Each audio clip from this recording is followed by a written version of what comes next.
नमस्कार दोस्तों, स्वागत है आप सभी का हमारे अपने YouTube channel career study classes 2.0 पर।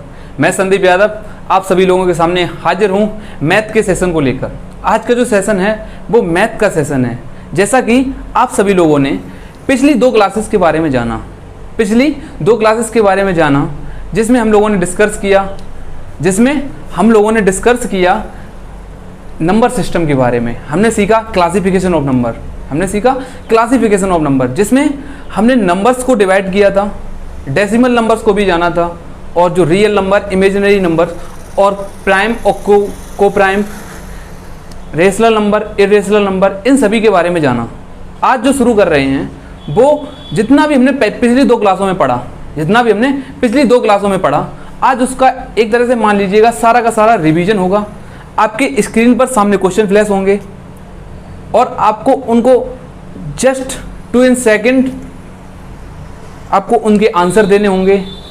ऐसा कतई नहीं होगा कि जो पढ़ाया गया होगा सिर्फ आपको उसी से रिलेटेड क्वेश्चन होंगे, लेकिन हाँ, आज का जो क्वेश्चन होंगे वो जो भी वनडे कॉम्पिटिटिव एग्जाम होते हैं सारे के सारे एग्जाम को कवर करेंगे। अपने जो छोटे एग्जाम हुए जैसे यूपी पुलिस हुआ, लेखपाल हुआ, यूपी SSSC पैट, इन सारे एग्जामों को कवर करेंगे। आज के जो क्वेश्चंस होंगे वो आपके समझ होंगे, लेकिन मैं क्वेश्चंस अपने मोबाइल में देखूंगा।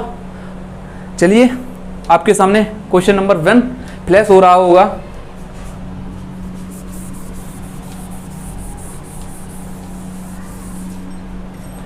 क्वेश्चन नंबर 1 आपकी स्क्रीन पर होगा। क्वेश्चन नंबर 1 आप लोगों की स्क्रीन पर होगा। क्वेश्चन को पढ़ें और सॉल्व करने की कोशिश करें। सॉल्व करने के लिए आपको ऐसा बिल्कुल नहीं है कि आपको पेन और पेपर का यूज करना पड़े, मात्र आपको दिमाग से क्वेश्चन सॉल्व करना है, पेन और पेपर का यूज नहीं करना। ये जो आज जितने भी सवाल होंगे उनमें आपको पेन पेपर का यूज बिल्कुल नहीं करना है। चलिए, आपकी स्क्रीन पर क्वेश्चन है, आप उसे पढ़िएगा और सॉल्व करिएगा।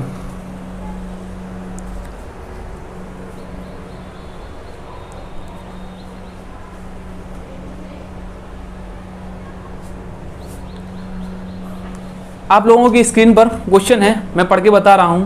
अभाज्य संख्याओं के गुणक की संख्या है। The numbers of factors of a prime numbers are. आप लोगों के सामने 4 ऑप्शन हैं।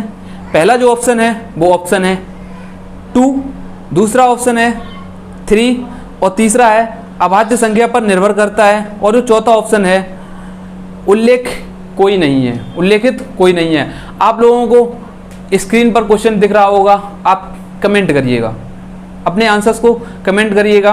क्वेश्चन एक बार फिर से पढ़िएगा। अभाज्य संख्याओं के गुणक की संख्या है। आप सभी लोग अभाज्य संख्याओं के बारे में जानते हैं। चलिए सॉल्यूशन देखते हैं इसका।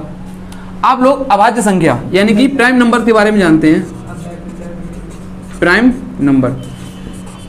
आप लोग प्राइम नंबर के बारे में जानते हैं। हमने पिछली वीडियो में बताया भी था, जिनके एग्जैक्टली 2 फैक्टर्स हों वो जो नंबर्स होते हैं वो प्राइम नंबर्स होते हैं। 2 फैक्टर्स जो कौन कौन से होते हैं, एक तो 1 होगा और एक वह संख्या खुद यानी कि इटसेल्फ, वो संख्या खुद, और एक 1। ये जो 2 फैक्टर्स होंगे वो संख्याएं प्राइम नंबर्स यानी कि अभाज्य संख्याओं की कैटेगरी में आती हैं। आप लोगों के सामने क्वेश्चंस है, अभाज्य संख्याओं के गुणक की संख्या है। आपके सामने ऑप्शंस जो हैं वो है 2, 3 और है अभाज्य संख्या पर निर्भर करता है, और है उल्लेखित नहीं किया जा सकता। आप सभी लोग जानते हैं कि जो प्राइम नंबर्स होते हैं वो 2, 3, 5, 7, 11, 13, इस तरह से जो सीरीज है वो हमारे प्राइम नंबर्स की सीरीज होती है। इसमें आपको ये बताना है कि अभाज्य संख्या कौन सी है।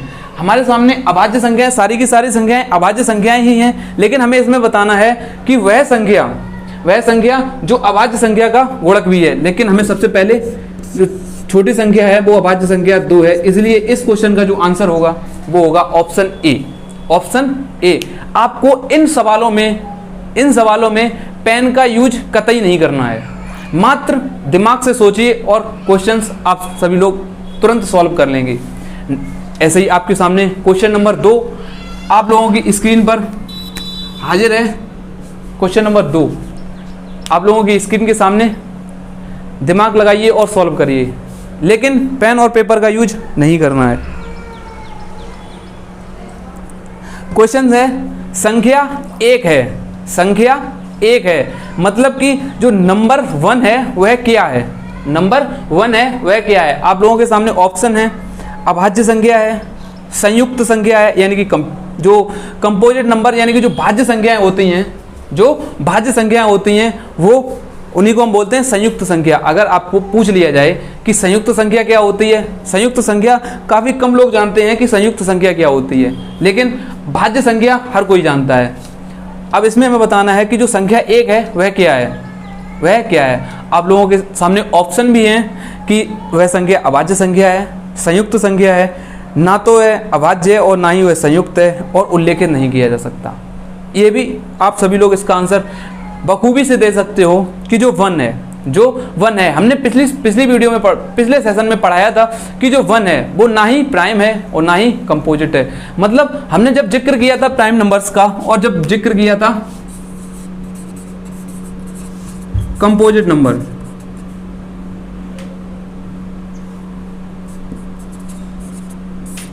जब जिक्र किया था प्राइम नंबर और कंपोजिट नंबर में, हमने कंपोजिट नंबर की डेफिनेशन दी थी, वो थी हर वो संख्या कंपोजिट नंबर की कैटेगरी में आएगी जिनके कम से कम 3 फैक्टर हों, कम से कम 3 हो और ज़्यादा से ज़्यादा कितने भी हो सकते हैं। तो सबसे पहले जो संख्या थी वो हमारे सामने थी 4, उसके बाद जो थी वो थी 6, इस तरह से जो सीरीज थी वो कंपोजिट नंबर की थी।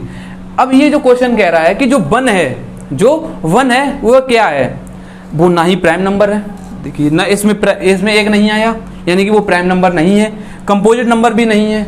अगर वो प्राइम नहीं, कंपोजिट नहीं, तो आपके ऑप्शंस के हिसाब से वह संख्या क्या है, वह संख्या क्या है।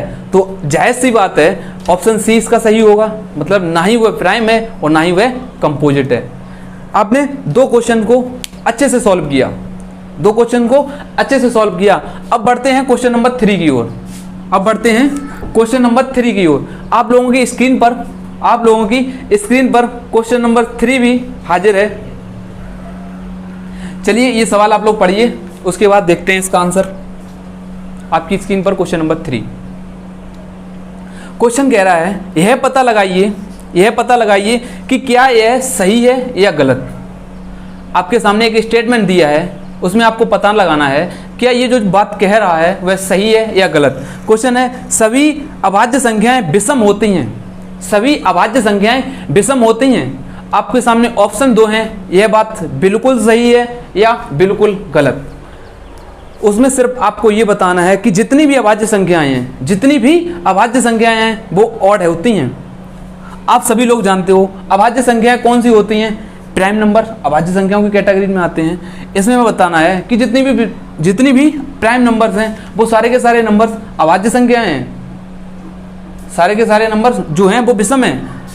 अगर 2 आ गया, आप सभी लोग जानते हो अगर 2 है तो वो सम है यानी कि इवन है, सम है यानी कि इवन की कैटेगरी में आता है। तो ये जो ऑप्शन है वो क्या है आप लोगों के हिसाब से, जो इस सवाल में कहा गया है कि जो सभी अभाज्य संख्याएं विषम होती हैं, गलत है, सभी नहीं होती। अगर 2 इंक्लूड है मतलब कि सम है, ऑप्शन यानी कि ये हुआ फॉल्स।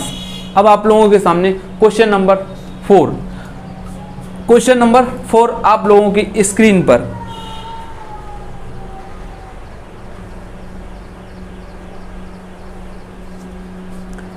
क्वेश्चन नंबर 4 आप लोगों की स्क्रीन पर, उसमें भी आपको बताना है, आपको एक स्टेटमेंट दिया गया है, आपके सामने एक स्टेटमेंट दिया गया है, उसमें आपको सिर्फ इतना बताना है कि जो 3 है क्या 3 सबसे छोटा, 3 जो है क्या सबसे छोटा अभाज्य संख्या यानी कि प्राइम नंबर है। आपके सामने प्राइम नंबर लिखे हुए हैं, कौन से प्राइम नंबर हैं। अगर 3 की बात करें, 3 जो है वो सबसे छोटा है, सबसे छोटा कह ही नहीं सकते क्योंकि उससे पहले 2 भी आता है। तो इसमें आपको ट्रू और फॉल्स बताना था कि जो 3 है सबसे छोटी अभाज्य संख्या है, तो ये भी गलत है, ऐसा 3 नहीं, सबसे छोटी अभाज्य संख्या है वो है 2।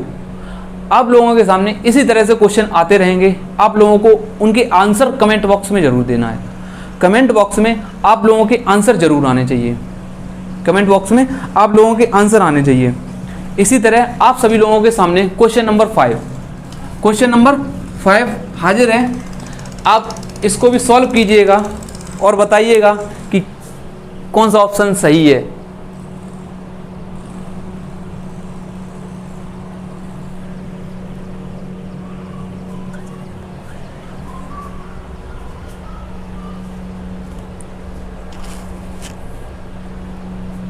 आप लोगों को क्वेश्चन नंबर 5 बताना है। क्वेश्चन नंबर 5 कह रहा है आप सभी लोगों को, इसमें भी आप लोगों को एक स्टेटमेंट दी हुई है, उसमें आप लोगों को बताना है अभाज्य संख्याओं को परिमित संख्या कहते हैं। परिमित संख्या यानी कि फाइनाइट नंबर।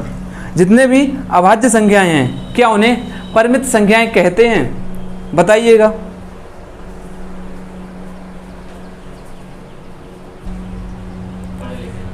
चलिए, आप लोगों ने देखा होगा, क्वेश्चन आप लोगों के सामने स्क्रीन पर होगा। आप लोगों ने देखा होगा कि अभाज्य संख्याओं की परिमित संख्याएं हैं। परिमित संख्याएं आप लोग इंग्लिश में देखिएगा, लिखा हुआ है फाइनाइट नंबर। आप सभी लोग जानते हैं कि फाइनाइट क्या होता है और इनफाइनाइट क्या होता है। इससे आप सभी लोग समझेंगे। इसके दो ऑप्शन हैं। यह बात जो कह रहा है क्वेश्चन वह सही है या गलत। आप लोग जानते हैं कि फाइनाइट नंबर और इनफाइनाइट क्या होता है। इनफाइनाइट जानते हैं आप सभी लोग, अनंत। अगर बात करें इसी क्वेश्चन की समझने की, जो अभाज्य संख्याएं हैं क्या वो अनंत होती हैं? बात सही है कि अगर नंबर अनंत होते हैं, नंबर इनफाइनाइट तक जाते हैं, तो अभाज्य संख्याएं भी इनफाइनाइट तक जाती होंगी। लेकिन इस क्वेश्चन ने थोड़ा घुमाकर कह दिया कि जो नंबर हैं वो फाइनाइट होते हैं, मतलब कि जितने नंबर होते हैं वो सीमित होते हैं। सीमित तो नहीं होते, इसीलिए जो ऑप्शन है वो ये भी गलत है, यानी कि false. Option B is the correct answer for this question. Next question on your screen now, question number 6। आप सभी लोग पढ़िएगा। आप लोगों की स्क्रीन पर क्वेश्चन नंबर 6 फ्लैश हो रहा होगा। कंप्यूटर जी क्वेश्चन नंबर 6 लगाइएगा।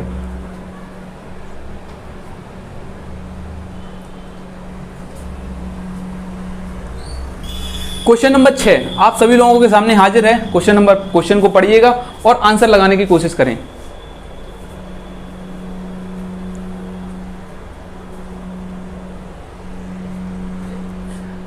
क्वेश्चन कह रहा है कि दो अलग अलग अभाज्य संख्याओं का योग क्या होगा।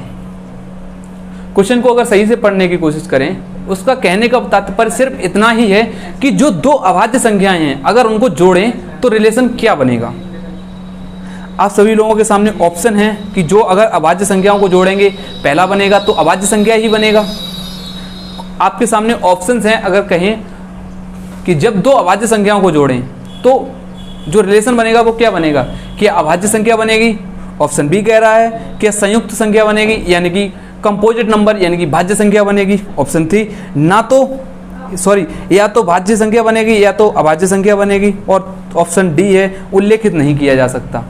अब आप सभी लोगों के सामने अभाज्य संख्याओं के बारे में बात कर रहे हैं, तो अभाज्य संख्याओं को ही समझते हैं।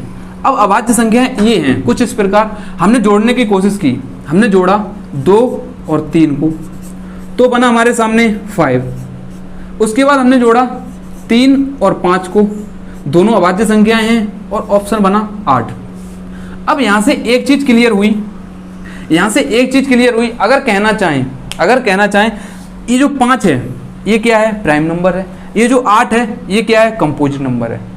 बात करें प्राइम नंबर्स 5 की कैटेगरी में आ रहा है और कंपोजिट नंबर यानी कि 8 की कैटेगरी में आ रहा है। अब हमारे सामने ऑप्शंस हैं, हम ये कतई नहीं कह सकते कि जब दो संख्याओं को जोड़ा जाए, दो अभाज्य संख्याओं को जोड़ा जाए तो वो बनेगा क्या, अभाज्य संख्या तो बनेगी, अभाज्य संख्या बनेगी, बन रही है, और भाज्य संख्या भी बनेगी। तो ऑप्शन है या तो भाज्य बनेगी या तो अभाज्य या संयुक्त बनेगी। इसका आंसर सही होगा, option C is the correct answer for this question. Next question on your screen now, question number 7।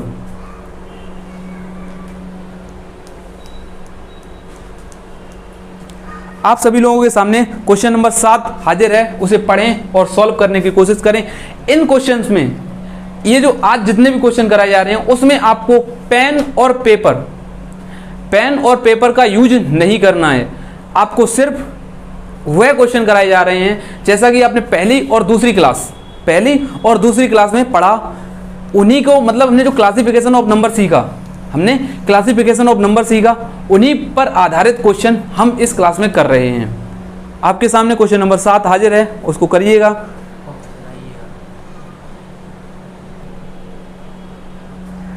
आप लोगों के सामने क्वेश्चन नंबर 7 स्क्रीन पर है, उसको आप लोगों को पढ़ना है और आंसर देने हैं। क्वेश्चन क्या कह रहा है कि दो अभाज्य संख्याओं का अंतर, दो अभाज्य संख्याओं का अंतर क्या हो सकता है? क्या विषम संख्या और अभाज्य संख्या हो सकती है? अगर दो अभाज्य संख्याओं को घटाएं तो क्या बन सकता है? क्या विषम संख्या और अभाज्य संख्या बन सकती है? क्या सम संख्या और संयुक्त संख्या यानी कि भाज्य संख्या बन सकती है? उल्लेखित कोई नहीं या उल्लेखित में से कोई नहीं। आप लोगों के सामने 4 ऑप्शंस हैं, एक स्टेटमेंट दी हुई है, आप लोगों को उसमें बताना है कि कौन सा ऑप्शन बिल्कुल सही है। चलिए देखते हैं क्वेश्चन नंबर 7 को। क्वेश्चन नंबर 7 को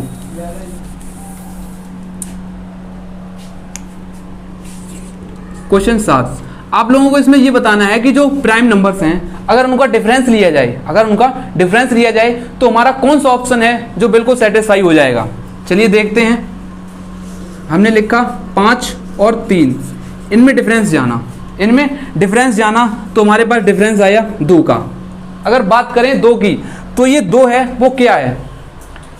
2 है वो क्या है? आप सभी लोग जानते हैं जो 2 है वो एक इवन संख्या है, यानी कि इवन नंबर है। अगर बात करें तो इस हिसाब से ऑप्शन नंबर ए सही हुआ। अगर इसको देखें तो हमारा ऑप्शन 1 जो है, यानी कि जो संख्या है वो जो इसके हिसाब से जो ऑप्शन है वो हमारा 2 सही हुआ। मतलब कि जो संख्या है वो सम हो सकती है और संयुक्त हो सकती है, यानी कि सम संख्या है। इसके हिसाब से हमारा जो ऑप्शन 2 है वो सही हो सकता है। चलिए और देखते हैं। अगर हम बात करें 5 और 2 को घटाएं, दोनों भाई साहब प्राइम नंबर्स हैं। अब हमारे सामने आया 3। अब जो 3 है वो क्या है? वो भाई साहब विषम है। इसके हिसाब से ऑप्शन हमारा 1 सही हो सकता है। लेकिन ऑप्शन 3 से थोड़ा और नीचे बढ़े, जो तीसरा ऑप्शन है वो कह रहा है कि उल्लेखित कोई नहीं, यानी कि नन ऑफ द मैटर। मतलब इसमें जो ऑप्शन दिए हैं उसके हिसाब से हम ना कह सकते हैं, ना ही हम कह सकते हैं ऑप्शन 2 सही है और ना ही कह सकते हैं ऑप्शन 1 सही है। इसके हिसाब से हमारा जो ऑप्शन नंबर 3 है वो बिल्कुल सही है।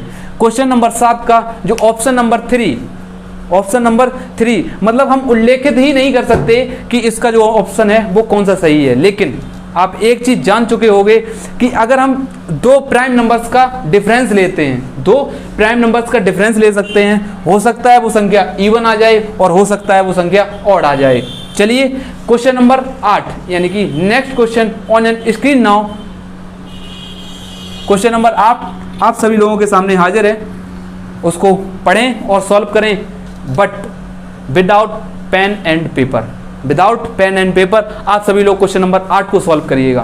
क्वेश्चन नंबर 8 आप लोगों को बता रहा है। क्वेश्चन नंबर 8 जो कह रहा है वो है इफ ABCD आपके सामने 4 नंबर हैं। ABCD आप सभी लोगों के सामने 4 नंबर्स हैं। उसमें आप अगर बात करें और वो 4 नंबर हैं वो प्राइम नंबर्स हैं, वो चारों के चारे नंबर प्राइम नंबर्स हैं। उसमें आपको स्मॉलेस्ट नंबर अगर मल्टीप्लाई की जाए, आप लोगों के सामने इस तरह से एक कैटेगरी है, आप लोगों के सामने इस तरह से है A multiply B multiply C multiply D। ये जो 4 नंबर हैं वो चारों के चारों नंबर प्राइम नंबर्स हैं। इसमें हमें ये बताना है कि जो स्मॉलेस्ट प्राइम नंबर्स अगर इसकी मल्टीप्लाई की जाए तो जो रिजल्ट बनेगा वो क्या बनेगा। आप सभी लोग जानते हैं कि जो सबसे छोटा स्मॉलेस्ट नंबर है वो है 2। अगर हम 2 किसी भी इवन संख्या की, ये जो बात है वो हमने आपको फर्स्ट वीडियो में बताई है कि जब भी हम सबसे छोटे यानी कि इवन संख्या की किसी भी संख्या में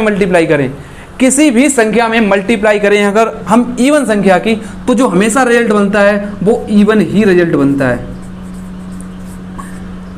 अगर VCD सबसे छोटी हैं तो 3, 5 और 7, इन 4 की हमने मल्टीप्लाई की।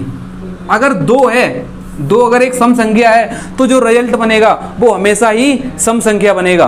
तो इसका जो ऑप्शन है वो आप सभी लोग जान चुके होंगे, option B is the correct answer for this question.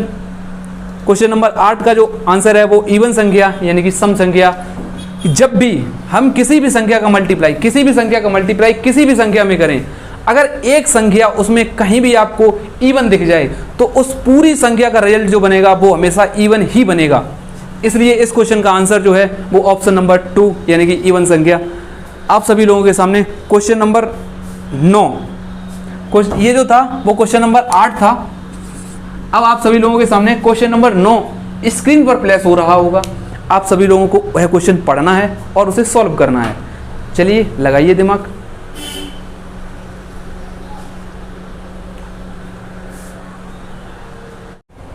Question number 9 आप सभी लोगों के सामने हाजिर है।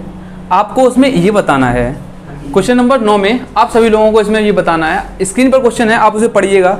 अगर दो संख्याएं अभाज्य संख्याएं हैं, दो संख्याएं a और b अभाज्य संख्याएं हैं, तो उसका हाईएस्ट कॉमन फैक्टर मतलब कि HCF, उसमें आपको बताना है जो हाईएस्ट कॉमन फैक्टर होगा यानी कि HCF होगा वो क्या होगा। आंसर कमेंट बॉक्स में जरूर करें आप लोग, चाहें आप वीडियो कभी भी देखें। चलिए जो बनते हैं प्राइम नंबर्स आप सभी लोग जानते हो, लिखते हैं 2, 3, 5, ये हमने कुछ प्राइम नंबर्स लिखे आप सभी लोगों के सामने। अगर इसमें बात करें इसको हम किस तरह से लिख सकते हैं, 2 into 1, इसको हम लिख सकते हैं 3 into 1 और इसको लिख सकते हैं 5 into 1। ये जो है ये प्राइम नंबर्स की सीरीज हमने लिखी, 2, 3 और 5, ये सारे के सारे नंबर प्राइम नंबर्स हैं। अगर इसमें हम हाईएस्ट कॉमन फैक्टर मतलब कि ऐसा नंबर जो हर जगह कॉमन मिले, यानी कि हमने 3 नंबर्स लिखे हैं, तीनों में कॉमन मिले, वो जो नंबर्स अगर हमें कॉमन दिख रहा है वो है 1। अगर हम इसमें बात करें HCF यानी कि हाईएस्ट कॉमन फैक्टर की, वो है 1। हम अगर बात करें प्राइम नंबर्स की, वो सारे के सारे नंबर्स प्राइम नंबर्स होते हैं, सारे के सारे नंबर्स प्राइम नंबर्स होते हैं, हमेशा उनका HCF 1 हो। यानी कि अगर हम कह सकते हैं अगर उनके दो फैक्टर्स हैं मतलब कि एक 1 तो होगा ही होगा और एक वो खुद, अगर 1 जो है वो सभी का कॉमन फैक्टर होगा, यानी कि इसीलिए इस क्वेश्चन का जो आंसर है वो उसका HCF जो होगा वो 1 होगा। Option C is the correct answer for this question, यानी कि क्वेश्चन नंबर 9 आपके सामने। ये जो क्वेश्चन था वो क्वेश्चन नंबर 9 था, क्वेश्चन नंबर 9 हुआ। क्वेश्चन नंबर 10 अब बात करेंगे क्वेश्चन नंबर 10 की। क्वेश्चन नंबर 10 आप सभी लोगों के सामने हाजिर है। कंप्यूटर जी क्वेश्चन नंबर 10 लगाइएगा।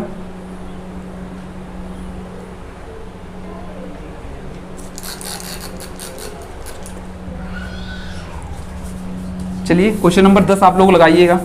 इस आप सभी लोगों के सामने क्वेश्चन नंबर 10 होगा, आपको उसे सॉल्व करना है।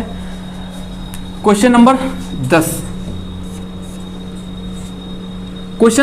जो है अब क्वेश्चन का लेवल थोड़ा चेंज होगा। हम आपको हर उस लेवल के क्वेश्चन कराएंगे जितना कि एग्जाम में बनता है। हम उतना ही नहीं कि एग्जाम में इतना आएगा उतना ही पढ़ लो, उतना पढ़ो, एग्जाम से थोड़ा ज़्यादा पढ़ के जाओ। हो सकता है एग्जाम थोड़ा टफ हो जाए, एग्जाम का लेवल थोड़ा टफ हो जाए और उसमें आप फिर ना कर पाओ, ऐसा ना हो। क्वेश्चन नंबर 10 जो है वो आप सभी लोगों के सामने हाजिर है। क्वेश्चन नंबर 10 जो कह रहा है वो है 20 से 70 तक, 20 से 70 के बीच में जितनी अभाज्य संख्याएं होती हैं, कितनी अभाज्य संख्याएं होती हैं वो आप सभी लोगों को बताना है। 20 से 70 के बीच में अगर बात करें, आपसे कोई पूछ ले 1 से 10 के बीच में कितनी संख्याएं होंगी, 10 से 20 के बीच में कितनी संख्याएं होंगी, 20 से 30 के बीच में कितनी संख्याएं होंगी, अगर कोई आपसे ऐसे पूछ ले तो आप कैसे बताओगे। वैसे तो मैंने बताया है कि अगर आपसे कोई पूछ ले 1 से 50 तक कितनी संख्याएं होती हैं, हमने बताया था पिछली वीडियो में, यानी कि सेशन नंबर 1 में हमने आप लोगों को बताया था कि जो 1 से 50 तक जितने भी प्राइम नंबर्स होते हैं वो आपके सामने 15 प्राइम नंबर्स होते हैं। अगर बात करें 51 से 100 तक की तो हमने बताया था 10 होते हैं। वहीं से 1 से 100 तक की बात करें, हमने डायरेक्ट बता दिया था कि 25 नंबर जो होते हैं वो प्राइम नंबर्स होते हैं। अब अगर बात करें कि 1 से 10 के बीच में कितने प्राइम नंबर्स होते हैं और 10 से 20 के बीच में कितने प्राइम नंबर्स होते हैं, 20 से 30 के बीच में कितने प्राइम नंबर्स होते हैं, ये जो हैं वो आप सभी लोग कमेंट बॉक्स में आंसर जरूर करें। 50 से 60 के बीच में कितने प्राइम नंबर्स होंगे? 60 से 70, 70 से 80, 80 से 90 और 90 से 100। ये हैं। इनमें आपको बताना है कि 1 से 10 के बीच में कितने प्राइम नंबर्स होंगे, 10 से 20 के बीच में कितने प्राइम नंबर्स होंगे, 20 से 30 के बीच में कितने प्राइम नंबर्स होंगे। इसमें आपको प्राइम नंबर्स बताना है। चलिए बताइएगा। 1 से 10 के बीच में, 1 से 10 के बीच में आप अगर उस तरह से निकालने बैठे तो आपका टाइम वेस्ट होगा। इसलिए ये जो सीरीज है आप लोग याद कर लें तो ज़्यादा बेटर रहेगा। अगर बात करें 1 से 10 की, अगर बात करें 1 से 10 की, तो 1 से 10 के बीच में हमारे जो प्राइम नंबर्स होते हैं वो होते हैं 4। ये जो बात चल रही है वो प्राइम नंबर्स की बात चल रही है। 1 से 10 के बीच में हमारे जो प्राइम नंबर्स होते हैं वो होते हैं 4, और 10 से 20 के बीच में भी 4 होते हैं, 20 से 30 के बीच में 2 होते हैं, और 30 से 40 के बीच में 2 प्राइम नंबर्स होते हैं। अब थोड़ा और हम बड़े 40 से 50 के बीच में जो नंबर्स होते हैं वो 3 होते हैं, 40 से 50 के बीच में जो होते हैं वो 3 होते हैं। उसके बाद फिर जो होते हैं 50 से 60 के बीच में, 50 से 60 के बीच में कितने प्राइम नंबर्स होते हैं वो 2 होते हैं। उसके बाद हम बड़े 60 से 70 के बीच में कितने होते हैं, 2 प्राइम नंबर्स होते हैं। और थोड़ा और आगे बढ़े, 70 से 80 के बीच में कितने होते हैं, 3, 80 से 90 के बीच में 2, और 90 से 100 के बीच में जो होते हैं वो होते हैं 1। ये जो है वो प्राइम नंबर्स की सीरीज है 1 से 100 के बीच की। ये जो है वो 1 से 100 तक की अगर अलग अलग बात करें तो ये जो सीरीज है ये है। अगर बात करें आपसे पूछे 1 से 50 तक, 1 से 50 तक 4 4 8 तो 10 और 10 और 5 15। अगर बात करें 1 से 50 तक, हमने बताए थे 15 होते हैं, वो डायरेक्ट बता दिया था, वो डायरेक्ट था। अगर आपसे कोई पूछे 1 से 10 के बीच में कितनी है, ये। अब आप सभी लोगों के सामने क्वेश्चन नंबर 10 है, वो कह रहा है कि 20 से 70 के बीच में कितनी अभाज्य संख्याएं हैं, 20 से 70 के बीच में। अब भाई साहब 20 से 70 के बीच में बतानी है, 70 तो ये रहे और 20 यहाँ से, ये जो नंबर मिलेंगे वो हमें 20 से 70 के बीच में मिलेंगे। 2 तो 4, 4 3 7 और 4 11। इस सवाल का जो आंसर है वो है 11। क्वेश्चन नंबर 10 का आंसर है। इससे काफ़ी जल्दी निकला, आप सभी लोगों के आंसर इससे काफ़ी जल्दी निकले होंगे। क्वेश्चन नंबर 10 सिर्फ और सिर्फ इतना ही था, उसमें आपको बताना था 20 से 70 के बीच में कितनी अभाज्य संख्याएं होती हैं। अब नेक्स्ट क्वेश्चन यानी कि क्वेश्चन नंबर 11 आप सभी लोगों के सामने हाजिर है, लगाइएगा दिमाग। क्वेश्चन नंबर 11, क्वेश्चन नंबर 11 भी कुछ इसी प्रकार का है। उसमें भी आप सभी लोगों को बताना है कि 10 से 60 के बीच में कितनी अभाज्य संख्याएं हैं। इसमें हमने सीखा था 20 से 70 के बीच में कितनी है, उसमें आपको बताना है कि 10 से 60 के बीच में कितनी संख्याएं हैं। चलिए देखिएगा, अब 10 से और 60 के बीच में जाना है।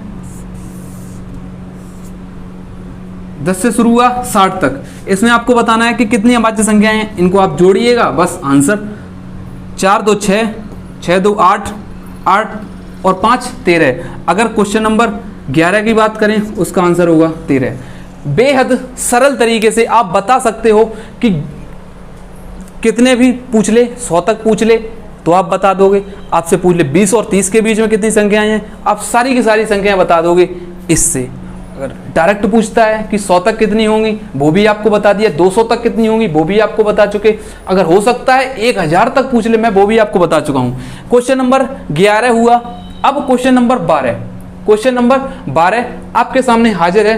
कुछ इसी प्रकार का क्वेश्चन आप सभी लोगों के सामने, लेकिन उसमें आपको बताना है कि 30 से 80 के बीच में।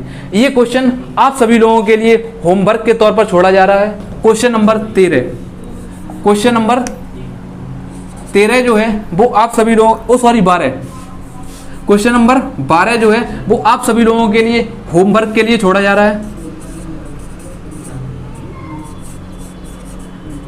इसका आंसर आप सभी लोगों को हमें बताना होगा, इसका आंसर आप सभी लोगों को हमें बताना होगा कमेंट बॉक्स में।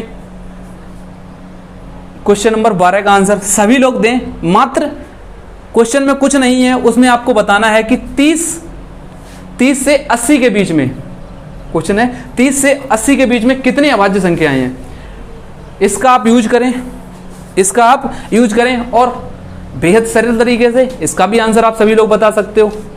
और क्वेश्चन नंबर, आज की जो क्लास थी वो 12 क्वेश्चन अभी तक हम लोगों ने सीखे, 11 हमने सॉल्व करवाए, एक क्वेश्चन आप लोगों के लिए छोड़ा गया। आप लोगों के लिए इसलिए छोड़ा गया, हमने जितना आप लोगों को पढ़ाया क्या वाकई में आप सभी लोगों को समझ आ रहा है? अपना रिव्यू कमेंट बॉक्स में जरूर दें। क्वेश्चन नंबर 12 आप सभी लोगों के लिए होमवर्क के तौर पर छोड़ा गया, आप अपना रिव्यू कमेंट बॉक्स में जरूर दें। क्वेश्चन नंबर 13 आप सभी लोगों के सामने हाजिर है, आप उसे सॉल्व करें और आंसर बताएं। सॉल्व करें, आंसर बताएं।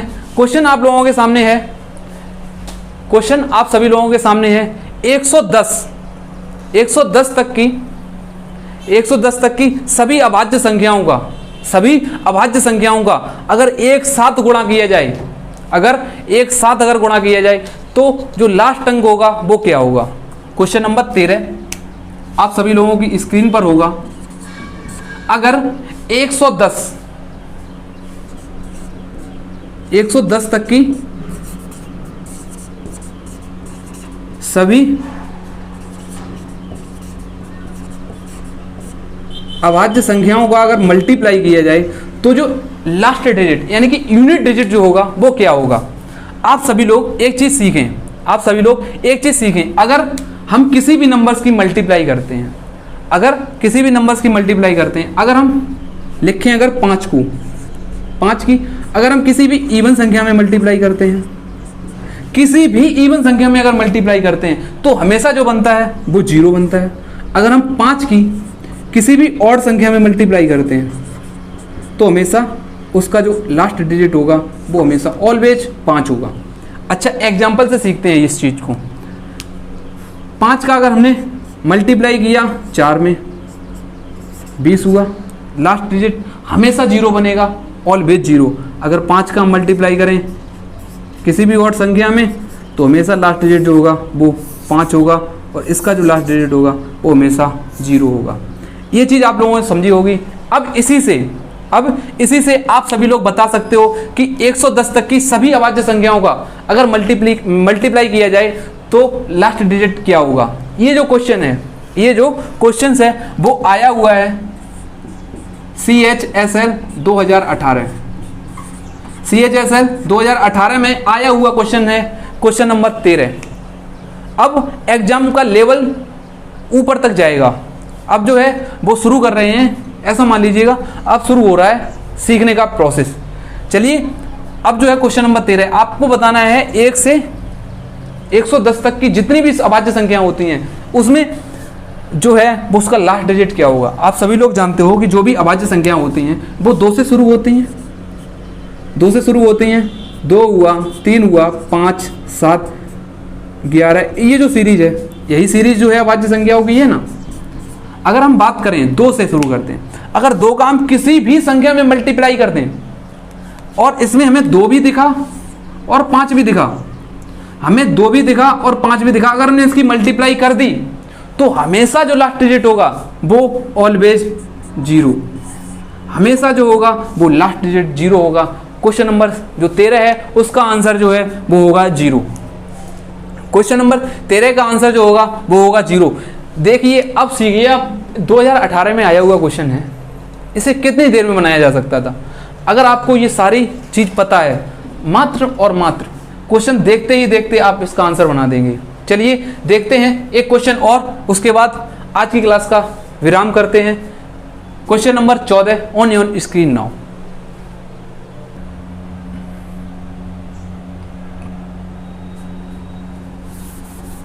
क्वेश्चन नंबर 14 आप लोगों के समक्ष हाजिर होगा।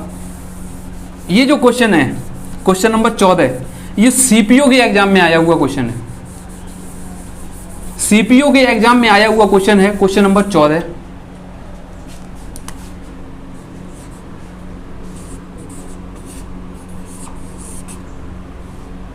क्वेश्चन है x का मान आपको ज्ञात करना है, जिसके लिए आपको x प्लस 1 और x प्लस 3 ये जो नंबर्स हैं वो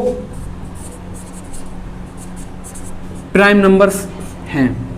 हमें x का मान बताना है, जिसके लिए x, x+1 और x+3 ये जो हैं वो अभाज्य संख्याएं हैं।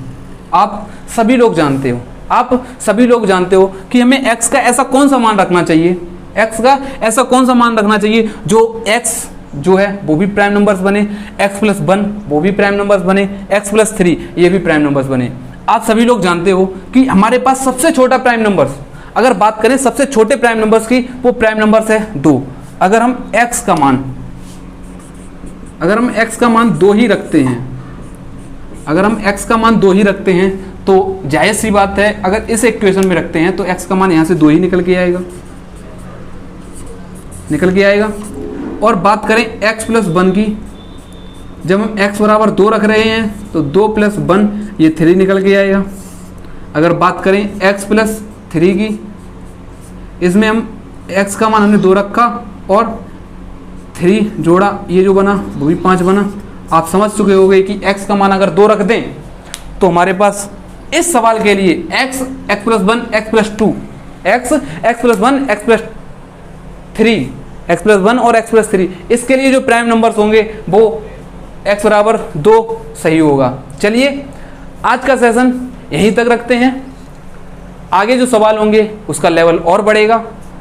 चलिए आज के लिए इतना ही, मिलते हैं नेक्स्ट सेशन में, तब तक के लिए बाय, टेक केयर। और हाँ, ये जो सारा का सारा कंटेंट, इसका जो सारा का सारा PDF वीडियो खत्म होते ही, वीडियो समाप्त होते ही ठीक आपको 5 मिनट के अंदर हमारे अपने Telegram channel career study classes 2.0 पर आप सभी लोगों को अवेलेबल करा दिया जाएगा।